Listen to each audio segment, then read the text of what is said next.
Para daqui a pouquinho a gente ir lá para fora, terminar com a festa. Eu quero então convidar você a se colocar de pé neste momento, em reverência à Bíblia Sagrada, e abri-la comigo no primeiro livro do profeta Samuel, capítulo 7, no versículo 12. 1 Samuel, capítulo 7, no versículo 12. Quem achou, diga amém. Quem achou, diga aleluia. Opa, tá muito ruim. Quem achou, diga glória a Deus. Tá querendo melhorar, hein? Glória a Deus. Vamos lá. 1 Samuel 7, no versículo 12, diz assim. Aleluia. Então, Samuel pegou uma pedra e a pôs entre Mispa e Sem. E lhe deu o nome de Ebenezer, dizendo: até aqui nos ajudou o Senhor. Diga comigo: até aqui nos ajudou o Senhor. Vamos orar. Meu Deus, em nome de Jesus, nós queremos te agradecer por tudo que já aconteceu aqui nesta noite. Mas agora, meu Deus, em especial, nós queremos te agradecer por este momento em que nós iremos meditar na tua palavra e assim então ouvirmos a sua voz. Senhor, fala aos nossos corações, porque nós, os teus servos, precisamos te ouvir. Perdoa os nossos pecados e seja conosco. É isso que nós te pedimos e já te agradecemos em o nome de Jesus. E que todos digam amém. Pode tomar o seu assento em nome de Jesus. Meus queridos irmãos, nessa ocasião, no contexto desta passagem bíblica que nós lemos, o povo de Deus estava enfrentando muitas lutas. Para variar, os filisteus eram adversários do povo de Deus. E o que acontece? O povo de Deus estava em desvantagem contra os filisteus. Mas eles ousaram acreditar em Deus, ousaram depender de Deus e ousaram voltar-se para Deus. E qual foi o resultado disso? Muitas vitórias o Senhor concedeu a eles. Se você ler o contexto onde está inserido esse texto que nós lemos, você vai ver o tamanho da dificuldade. Quantas lutas eles estavam enfrentando, mas eles não desistiram. Diga para o teu irmão: você não pode desistir, você não pode esmorecer. E por isso, por não desistirem, eles então conseguiram as vitórias da parte do nosso Deus. E eles puderam declarar: Ebenezer, até aqui nos ajudou o Senhor. Por que eles fizeram essa declaração? Porque enfrentaram as lutas com o Senhor e venceram essas lutas com o Senhor. E quando a gente traz isso para a nossa história de vida aqui neste lugar, a gente faz um paralelo entre o que acontecia com o povo de Deus naquela época e o que aconteceu com a gente. Quantas lutas, aqueles que estão aqui na nossa igreja desde os primórdios, lá na rua Santa Clara, se lembram o tamanho da nossa luta. Era uma luta terrível, um aluguel absurdo que nós pagávamos naquele lugar e mal conseguíamos pagar o aluguel.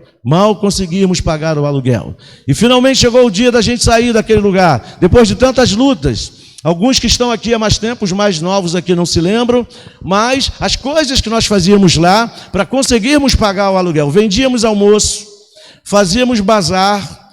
Chegou um ponto que a gente passou mais ou menos um ano vendendo sacolão na rua, nos morros aqui de Belford Roxo. Quem é mais antigo aqui se lembra? Deixa eu ver quem é daquele tempo aqui.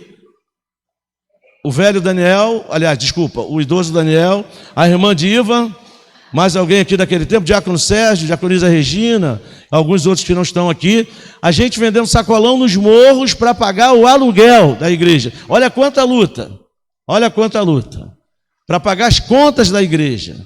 Então, foram anos de luta que nós passamos lá embaixo, anos que fazem parte desses 16 anos de caminhada da nossa igreja.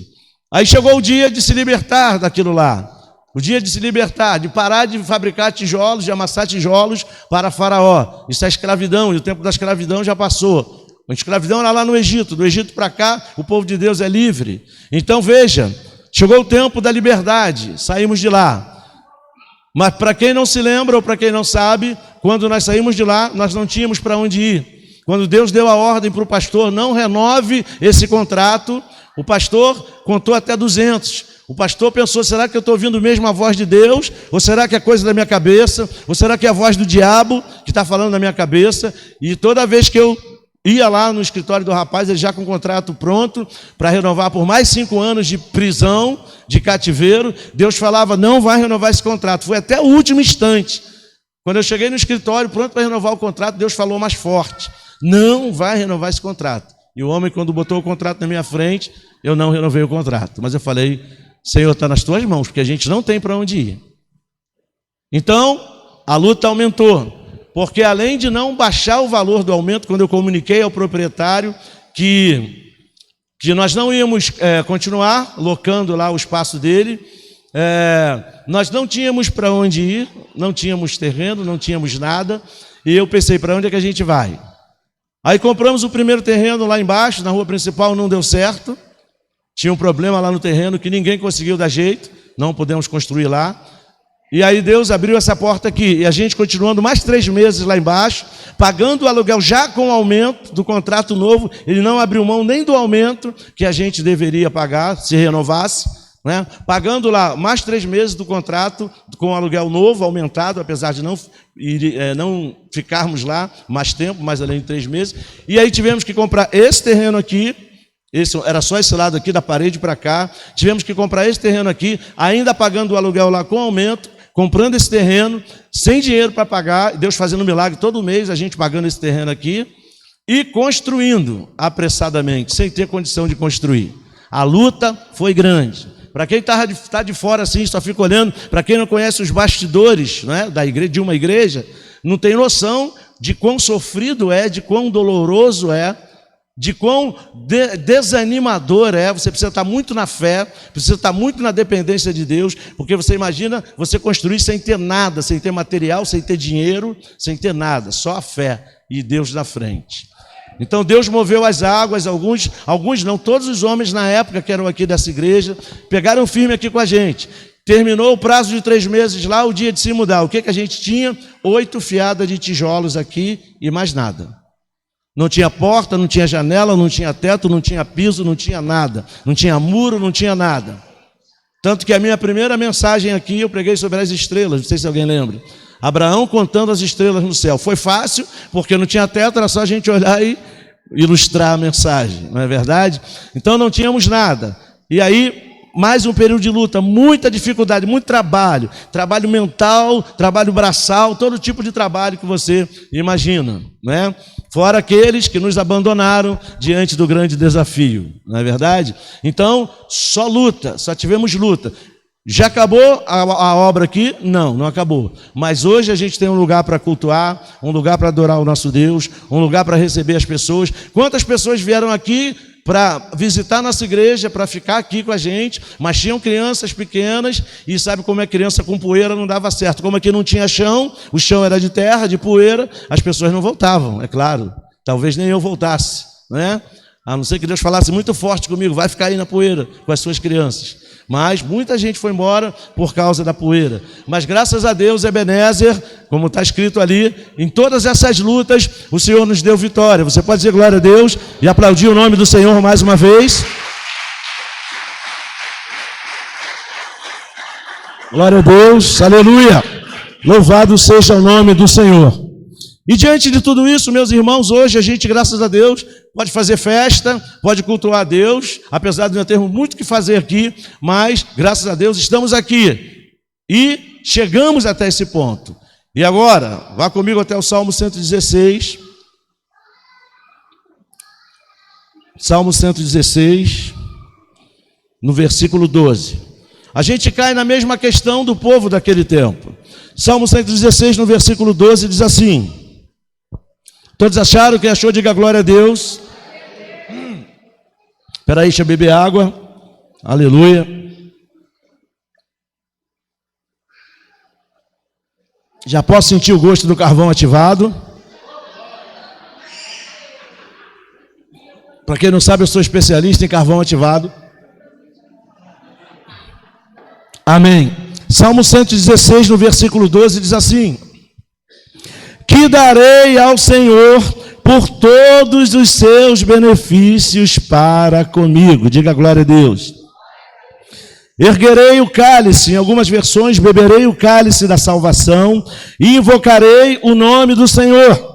Cumprirei os meus votos ao Senhor na presença de todo o seu povo. Aleluia. Então você perceba, diante de tanta luta e da vitória do Ebenezer que Deus nos concedeu, assim como concedeu para aquele povo, o salmista também, depois de tantas conquistas, de tantas vitórias, ele pergunta para Deus: o que darei eu a ti, Senhor, por todos os benefícios, ou seja, por todas as benesses, por todas as vitórias, por tudo de bom que o Senhor me tem concedido. Ou seja, o salmista ansioso para, de alguma forma, demonstrar gratidão a Deus. Olha que coisa linda. Demonstrar gratidão a Deus. E, gente, isso é tão espetacular que eu me lembro de quando a gente estava numa fase aqui da obra, ainda bem remota, ainda não tínhamos embolso aqui, as paredes estavam ainda nos tijolos, o chão ainda cru. E eu ali na salinha, às vezes aqui solitário, durante o dia da semana, sentadinho ali no gabinete pastoral, olhando para cá, e me batia uma tristeza no coração. E eu falava: meu Deus, a igreja está em condições precárias, não dá nem para receber as pessoas aqui direito e tudo mais. Eu ficava triste. E Deus falava assim para mim: aquieta o teu coração e se alegra em mim, porque até uns meses atrás vocês não tinham nada, vocês não tinham nem para onde ir. Gente, como isso acalmava o meu coração. Apesar de todos os pesares, das condições físicas da igreja, aquilo acalmava o meu coração. Todas as vezes que eu ameaçava murmurar, Deus falava comigo: até pouquinho tempo atrás vocês não tinham nem para onde ir, não tinham onde me cultuar. Gente, saíram do Egito por minha ordem, então eu vou sustentar vocês. Interessante. Quantas vezes Deus falou isso comigo? E sempre vinha no meu coração: o que eu vou dar para Deus? O que eu vou fazer para Deus? O que eu posso dar para Deus? Como agradecimento, como gratidão, como demonstração de gratidão por tantas coisas que Ele tem feito na minha vida. E sempre vinha na minha memória esse Salmo 116. Nesse texto que fala, o salmista externando a sua gratidão, querendo externar a sua gratidão, como se ele estivesse dizendo: o que eu posso dar para Deus? O que eu posso fazer para Deus para demonstrar a Ele o quanto eu sou grato por todos os benefícios que Ele me tem concedido? Então, Deus trouxe ao meu coração esta palavra e me mostrou algumas coisas que nós, como igreja, podemos fazer para demonstrar a gratidão que nós temos a Deus pelas coisas que Ele fez aqui. E como cristãos, a gratidão que nós temos ou podemos demonstrar a Deus por tudo que Ele tem feito na nossa vida. E a primeira coisa que me vem ao coração é que uma das coisas que a gente pode fazer para demonstrar a nossa gratidão a Deus por tudo que Ele tem feito em nossas vidas é crescer. Crescer, sim, na graça e no conhecimento do nosso Deus. Isso fala de amadurecimento espiritual. 2 Pedro, capítulo 3, vamos lá rapidamente. 2 Pedro, capítulo 3, no versículo 18, diz assim. 2 Pedro, capítulo 3, no versículo 18. Quem achou, diga amém, eu quero que você encontre. 2 Pedro capítulo 3, no verso 18, diz assim, aliás, é 2 Pedro, né? Eu falei segunda ou primeira? É segunda, desculpa. 2 Pedro capítulo 3, no versículo 18, diz assim: pelo contrário, cresçam na graça e no conhecimento de nosso Senhor e Salvador Jesus Cristo. A Ele seja a glória tanto agora como no dia eterno. Em algumas versões está: antes crescei na graça e no conhecimento de nosso Senhor Jesus Cristo. Meus irmãos, é uma das coisas que Deus mais deseja do seu povo. É uma das coisas que Deus mais deseja da sua igreja. É que a sua igreja cresça e amadureça. Quando nós procuramos fazer isso, isso fala de amadurecimento, crescimento espirituais.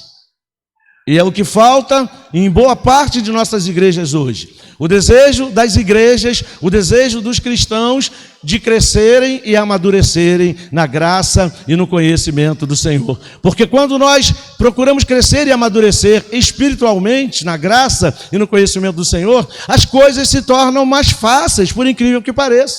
se tornam mais fáceis na nossa vida pessoal e se tornam mais fáceis também na nossa vida como igreja. Amém? Uma igreja crescida, uma igreja madura, não vai ser levada por qualquer vento, não vai ser levada por qualquer conversa, não vai ser enganada por qualquer doutrina. Então essa igreja vai crescer e amadurecer constantemente. E como Deus se agrada disso? Como Deus se agrada... Desculpem. Como Deus se agrada em ver o crente maduro. Como Deus se agrada em ver uma igreja madura. Muitas vezes a gente se depara com algumas igrejas por aí superlotadas de pessoas, mas que se Jesus voltar de repente, ela vai continuar lotada. Sabe por quê? Não se preocupam com o crescimento e amadurecimento. A liderança não se preocupa com o crescimento, em promover o crescimento e o amadurecimento dos seus membros. E aí o que acontece? Ficam sempre como bebês na fé, sempre como crentes infantis. Há até um crescimento numérico, mas não há um amadurecimento. Eu acredito piamente, meus irmãos, que o dia que Jesus voltar, a nossa igreja vai ficar vazia. Você pode dizer glória a Deus? Eu acredito nisso. Eu acredito, porque essa igreja estuda a palavra, essa igreja se envolve com as coisas de Deus. Então eu creio que os crentes dessa igreja, a maioria, se não todos, têm crescido e amadurecido na graça e no conhecimento do Senhor. É uma das coisas que nós precisamos fazer como gratidão ao nosso Deus por tudo que Ele tem feito por nós como cristãos e por nós como igreja. Crescimento e amadurecimento espirituais. E eu quero incentivar você a continuar nessa busca. Como minha esposa disse aqui, daqui a pouquinho nós vamos estar voltando com os nossos estudos da escola dominical, vamos estar voltando com as nossas atividades de sábado, vamos estar voltando com todos os trabalhos que a gente faz para promover crescimento e amadurecimento. Então, que você possa se envolver com todos esses trabalhos, que você possa frequentar os estudos bíblicos pela manhã. Para quê? Porque é assim que você vai crescer. Não há outra maneira de se crescer espiritualmente a não ser nos alimentando da verdade que é a palavra de Deus. E isso a gente faz principalmente aos domingos pela manhã. Então que você possa frequentar, que você possa vir aqui, ler a sua Bíblia, orar, promover a sua própria comunhão através da sua vida devocional com Deus e na vida em comunidade com a igreja, para que você possa crescer e amadurecer, porque é uma maneira da gente agradecer ao Senhor. Segunda questão, o que a gente também pode oferecer a Deus como gratidão? Nós podemos avançar, ou seja, seguir em frente, sem medo da vida, sem medo das coisas, sem medo das adversidades, sem medo das situações contrárias.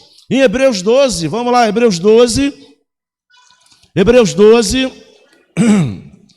a voz está quase acabando, mas vamos lá, em Hebreus 12, versículo 1, eu preciso dar 2 meses de férias para minha voz, gente, 2 meses pelo menos.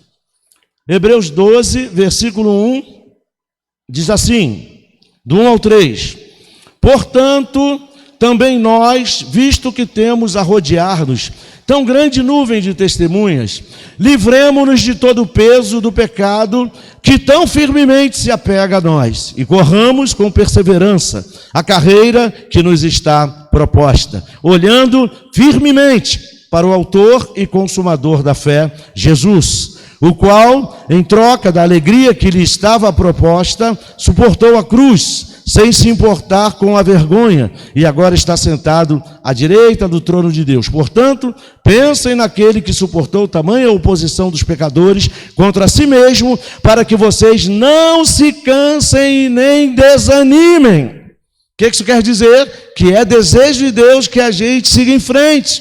É da vontade de Deus que a gente avance, tanto na nossa vida como cristãos, como principalmente na nossa vida como igreja. Deus quer ver o crente avançar, Deus quer ver a igreja voltar. Não são os problemas, não são as dificuldades que vão nos barrar.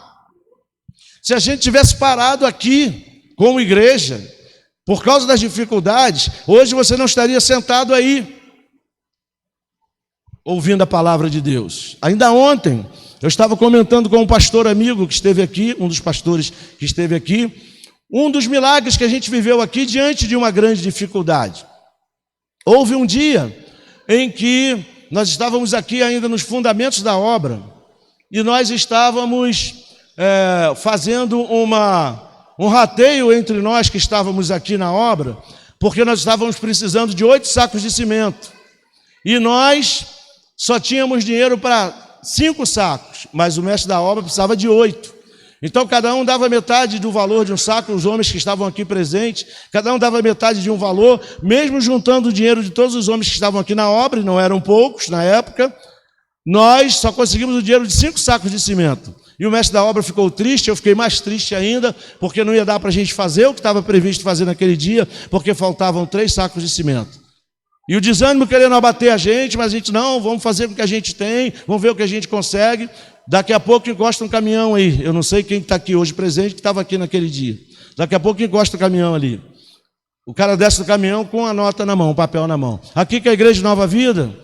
Aí o menino atendeu ele lá no portão, falou, Aí falou, eu tenho uma encomenda para cá. Aí o menino me chamou, pastor, o moço ali está dizendo que tem uma encomenda para cá. Eu falei, não, a gente não comprou nada.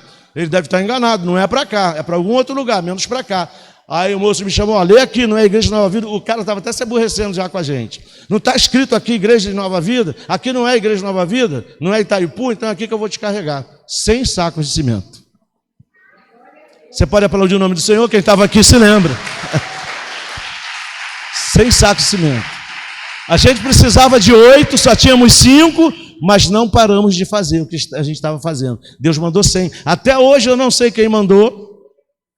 Não tinha nome na nota, não sei quem mandou, não sei de onde veio, não sei de nada. Se eu não quis saber naquela época, agora também não quero mais saber. Mas quem mandou foi Deus. Usou alguém para mandar para a gente aqui. Você está entendendo? Então, a gente não pode parar diante das dificuldades. Então, se a gente faz assim, já que a gente não tem 8, vamos todo mundo para casa descansar. Sabe o que aconteceu? O homem ia chegar aqui, não ia encontrar ninguém e ir embora. Adeus, bênção. Mas quando a gente persevera, quando a gente não desiste, o milagre acontece. Então você, como crente, não pode desistir das coisas da sua vida por causa das dificuldades, que nós sempre as teremos conosco, ok? Nós, como igreja, não podemos desistir diante das dificuldades, porque elas sempre vão estar presentes na vida da igreja. Então, meu irmão e minha irmã, que você possa guardar isso e, como gratidão a Deus, avançar sempre, como disse o texto ali, não desanimar, ir em frente, olhando sempre de maneira firme para o autor e consumador da nossa fé, que é Jesus, o cabeça da sua vida e o cabeça da igreja. Você pode aplaudir o nome dele? Glória a Deus.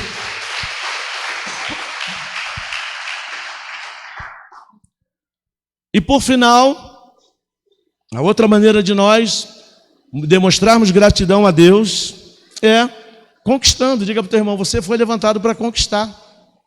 Aleluia. Conquistar coisas importantes, conquistar coisas que realmente fazem sentido para as nossas vidas, conquistando as bênçãos que Deus tem para nós. Meus irmãos, bênção não chega por acaso, milagre não acontece por acaso, ele precisa ser provocado. Eu preciso conquistar o meu milagre, através da minha fé, através da dependência de Deus. Eu preciso depender de Deus. Se eu não depender de Deus, eu estou dependendo da própria sorte. Então dependa de Deus, não desista de acreditar que Deus pode fazer um milagre na sua vida a hora que Ele quiser, se você acreditar. Se você leu os evangelhos, pelo menos algumas vezes ou uma vez, você vai perceber que tudo que Jesus fazia na vida das pessoas, Ele dizia, olha, a tua fé te salvou, seja feito conforme a tua fé. Quando alguma coisa dava errado, principalmente quando envolvia os discípulos, o que ele dizia? Homens de pequena fé, por que vocês duvidaram? Então aqueles que exerciam fé, que ousavam acreditar, meu irmão, a fé requer ousadia, meu irmão. A gente vive num tempo que o mundo não está nem aí para Deus, o mundo não acredita em Deus, o mundo desfaz, o mundo zomba de Deus. Claro que isso um dia vai ter um preço para eles, né? Porque de Deus não se escarnece, a Bíblia fala isso. Mas eles não estão nem aí para Deus, mas nós somos o povo de Deus. Nós somos a igreja de Deus. Então nós temos que acreditar em Deus e na força do seu poder. E consequentemente depender desse Deus, porque Ele é o principal interessado em nos abençoar. A Bíblia chega a dizer que a bênção do Senhor cerca as nossas vidas. A Bíblia também diz que a bênção de Deus nos segue aonde quer que a gente vá. Então a gente precisa acreditar nisso. Como igreja, então, nem se fala. Se uma igreja não tem fé, não vai a lugar nenhum. Não vai. Se a nossa igreja não tivesse tido fé, a gente hoje não estaria aqui. Não temos nada demais, mas temos um lugar para adorar a Deus. um lugar para cultuar a Deus. Eu acredito que de glória em glória, de fé em fé, qualquer dia a gente tem o ar-condicionado, qualquer dia a gente tem um galpão aí no pátio, um galpão coberto com piso ali fora, a continuação da obra aqui atrás, tudo no tempo de Deus. Vão acontecer as coisas no tempo de Deus. Não sei se comigo aqui, não é? Não sei se a minha parte eu já fiz, não sei. Deus é que sabe, ok? Mas o que a gente precisa entender é que a gente precisa conquistar. Olha quanta coisa a gente já conquistou como igreja. Olha quanta coisa você já conquistou como crente. A Bíblia diz que nós não somos do povo que volta, que olha para trás, que retrocede. Nós somos dos que avançam. Quem avança, conquista. Quem persevera, conquista. E nós somos o povo da perseverança. A Bíblia diz que o trabalho no Senhor não é vão. Diga glória a Deus. O que isso quer dizer? Ele vai produzir algum efeito na sua vida, algum efeito na sua igreja, algum efeito na sua família, porque Deus é bom. Conquistar também os propósitos de Deus para uma igreja. Quantos propósitos Deus tem para nós? Propósito de almas, olha aí. A gente não pode esquecer das almas. Jesus não morreu por paredes, Jesus morreu por vidas. Jesus morreu por almas. Então a gente não pode esquecer das almas, ok? E muitas vezes a gente dá uma afrouxada, a gente dá uma negligenciada, mas não podemos. A gente precisa acordar e voltar a investir nas almas, voltar a ir atrás das almas que não conhecem a Jesus. O que isso quer dizer? Evangelizar o povo, não é verdade? Jesus veio pregar a boa nova de salvação e a igreja precisa ter isso como propósito de comunhão. Por exemplo, você percebeu ontem que coisa linda? Gente que você nunca viu aqui, mas crentes em Cristo Jesus vivendo em comunhão. Não é meio esquisito isso? Lembra quando você era do mundo? Você não se misturava com gente que você não conhecia, se misturava? Você ficava meio cabreiro, meio preocupado, e qual é desse povo aí? Mas como igreja você vê que é diferente. A alegria do povo quando chega, a alegria do povo que recebe quem chega, a alegria do povo quando está junto, a alegria do povo quando vai. Você notou isso? Sabe por que isso? Porque nós temos o mesmo Deus, o mesmo Salvador e o mesmo Espírito. Você pode aplaudir o nome do Senhor por causa disso? Então, a gente não pode esquecer disso. Precisamos viver em comunhão, e a comunhão começa com a gente. Não é verdade? Somos diferentes, sim, um diferente do outro, porque não existe ninguém igual a ninguém, mas o amor que nos une é muito maior do que a raiva, do que qualquer sentimento contrário que tente nos separar, não é verdade? Então veja bem, a gente também precisa adorar, adoração também está envolvido no nosso meio. A igreja tem que adorar a Deus, a igreja tem que crescer no discipulado, que é crescer na graça e no conhecimento de Deus. Então são coisas que a gente precisa conquistar. Coisa que a gente precisa provocar, fazer acontecer. Ninguém cresce espiritualmente por obra do acaso, só sendo discipulado, só aprendendo, só estudando as coisas de Deus, não é verdade? Então, quanta coisa importante, o nosso serviço cristão, ou seja, o nosso trabalho para Deus, são propósitos que a igreja tem que conquistar, que nós temos que conquistar como crentes individuais e como igreja. Eu preciso decidir no meu coração, eu quero ter comunhão com os meus irmãos, eu quero crescer, eu vou para a escola dominical, eu quero crescer, eu quero me envolver na obra de Deus, eu quero trabalhar para o reino, olha aí, eu quero adorar o meu Deus na igreja, mas principalmente com a minha vida, onde quer que eu esteja. São propósitos que precisam ser alcançados pela igreja. Precisam ser conquistados à força. A Bíblia não diz que o reino de Deus é conquistado à força. Que força é essa a qual a Bíblia se refere? Esforço pessoal, esforço coletivo. Olha aí. Decisões de querer fazer, decisões de querer ser igreja, de querer ser quem a Bíblia diz que nós somos. E como Deus se agrada disso? São maneiras que nós temos de agradecer a Deus por tudo que Ele tem feito e vai continuar fazendo por nossas vidas. Sabe por quê? Todo dia Deus faz coisa nova em nós, amém? Quer um exemplo? O dia de ontem vai se repetir na sua vida, aliás, o dia de hoje vai se repetir na sua vida amanhã? Não. Então amanhã Deus vai fazer um dia novo para você. Olha aí. E com um dia novo Deus traz grandes novidades. Você percebe? Então, meus irmãos, temos que agradecer a Deus sim, todos os dias, fazer coisas que Deus vai olhar para a gente e vai dizer: eis ali os meus filhos amados em quem eu sinto prazer. Esses somos nós, essa é a igreja do Senhor. Deus precisa olhar para nós e ver isso, e nós vamos estar assim, buscando essas coisas, demonstrando a Deus o quanto nós somos gratos a Ele, por tudo que Ele tem feito em nossas vidas, e assim podermos dizer, como o salmista disse, que darei ao Senhor por todas as benesses que Ele me tem concedido. E Ebenezer, até aqui nos ajudou o Senhor. Amém? Aplauda o nome dele e fique de pé que a voz acabou. Glória a Deus. Aleluia. Aleluia.